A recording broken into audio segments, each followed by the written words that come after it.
Fani dünya, sonu ölümlü dünya. Gayrı göç edenlerin kervanına ben de katılıyorum. Lakin gözüm arkada kalmadan gidiyor. Ertuğrul Bey'im, gönlünü ferah tutasın. Vakti gelince güller açar, güneş doğar, kış bahara kavuşur.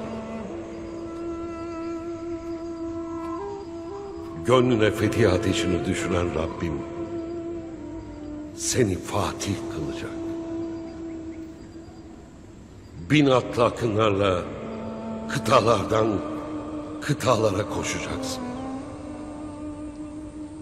Nallarından sıçrayan kıvılcımlar zalimin yüreğine kor olup düşecek. Fetihlerin rüzgarlara karışacak. Ata mirası sancağımız ufukları kaplayacak. Bilirim ki bir garip deli demir gelecek. Senin büyük destanlarını anlatacak milletin evlatlarına.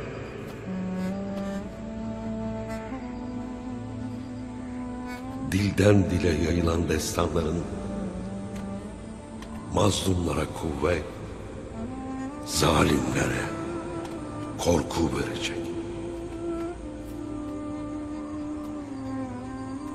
Sancağın altında kurt kuzuya ilişemez olacak. Bu yol çetin, bu yol cefa dolu, yükün ağır. Allah yar ve yardımcın olsun Ertuğrul Bey.